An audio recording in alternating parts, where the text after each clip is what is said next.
కాంగ్రెస్ ప్రభుత్వం సర్వశిక్ష ఉద్యోగుల సమస్యలు పరిష్కరించాలని మాజీ ఎమ్మెల్యే దివాకర్ రావు ప్రభుత్వాన్ని డిమాండ్ చేశారు. మంచిర్యాల జిల్లాలోని నస్పూర్ సమీకృత కలెక్టర్ కార్యాలయం ముందు ఉద్యోగులు 5వ రోజు సమ్మెలో పాల్గొని బతుకమ్మ ఆడుతూ నిరసన వ్యక్తం చేశారు. దీక్ష శిబిరాన్ని మాజీ ఎమ్మెల్యే దివాకర్ రావు సందర్శించి ఉద్యోగులకు మద్దతు తెలిపారు. ఈ సందర్భంగా వారు మాట్లాడుతూ విద్యాశాఖలో ఉద్యోగులు సమ్మెబాట పట్టడంతో మండల కేంద్రంలోని విద్యా వనరుల కేంద్రాలు తెరుచుకోవడం లేదని అన్నారు. కస్తూరిబా విద్యాలయాల్లో బోధన నిలిచిపోయినట్లు తెలిపారు. భవిత సెంటర్లు కూడా మూసి ఉన్నట్లు చెప్పారు. ప్రస్తుతం సీఎం రేవంత్ రెడ్డి గతంలో బీసీసీ చీఫ్ హోదాలో సర్వశిక్ష అభియాన్ ఉద్యోగుల సర్వీసును అధికారంలోకి రాగానే రెగ్యులర్ చేస్తామని హామీ ఇచ్చారని గుర్తు చేశారు. ఇచ్చిన హామీని వెంటనే అమలు చేయాలని డిమాండ్ చేశారు. హామీలను అమలు చేయడంలో కాంగ్రెస్ ప్రభుత్వం విఫలమైందని అన్నారు. వెంటనే ముఖ్యమంత్రి రేవంత్ రెడ్డి ఉద్యోగులకు ఇచ్చిన మాట ప్రకారం ఉద్యోగాలను క్రమబద్ధీకరించి న్యాయం చేయాలని డిమాండ్ చేశారు.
రాష్ట్ర వ్యాప్తంగా ఏదైతే సమగ్ర శిక్షణ ఉద్యోగాల సంఘం గతంలో వారికి రెగ్యులర్ చేయాలని రిప్రజెంట్ చేసుకున్నప్పటికీ ఆనాడు ప్రదేశ్ కాంగ్రెస్ అధ్యక్షుడు ఉన్న రేవంత్ రెడ్డి గారు అన్న మాటలు ప్రభుత్వం వచ్చిన తర్వాత ఛాయ్ తాగు లోపల రెగ్యులర్ చేస్తామన్న మాట చెప్పిన సందర్భంలో వీరందరూ కూడా మరి మెరిట్ ప్రకారమే సెలెక్ట్ అయ్యారు, మార్కుల ప్రకారం సెలెక్ట్ అయ్యారు.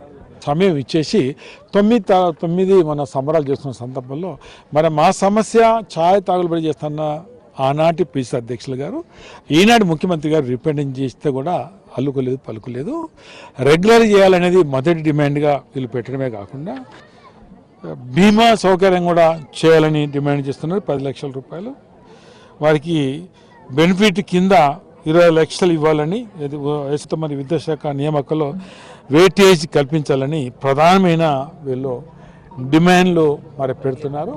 ప్రభుత్వం మేము బాగా చేస్తాము, ప్రజలకు ఎన్నో మేలు చేస్తాము, గత ప్రభుత్వము చేయలేకపోయిందని ఎన్నో నిందలేసి మరి అధికారం వచ్చిన తర్వాత వాళ్ళు 4 పనులు చేసి మంచి అనిపించుకోవాల్సిన బాధ్యత ఇప్పుడు కాంగ్రెస్ ప్రభుత్వంపై ఉన్నదనే మాట కూడా చెప్పడం జరుగుతుంది.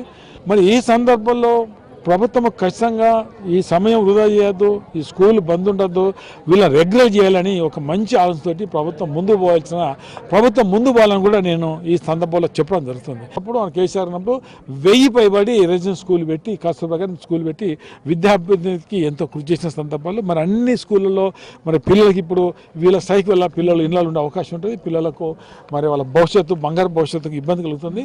మేము వాళ్ళకు మద్దతు అంటే వచ్చిపోవడం కాదు, వారు ఎప్పుడు పిలిచినా అప్పుడు మీరు రావడానికి సిద్ధంగా ఉన్నాము. దానిలో ఏమాత్రం అనుమానం లేదు. ఇక్కడ పార్టీ పరంగా అనుకోండి గతంలో ఒక ప్రజాపతి ఉన్న సందర్భంలో నేను మనం రావడం జరుగుతుంది. ఇప్పుడు ప్రభుత్వాన్ని నేను డిమాండ్ చేసేదల్లా మీరు ఆనాడు మరి ఏదైతే వాగ్దానం చేశారో ఛాయ్ తాగే లోపల ప్రభుత్వం వచ్చిన తర్వాత మిమ్మల్ని రెగ్యులర్ చేస్తున్న మాట నిలబెట్టుకోవాలని నేను ప్రభుత్వాన్ని డిమాండ్ చేయడం జరుగుతుంది.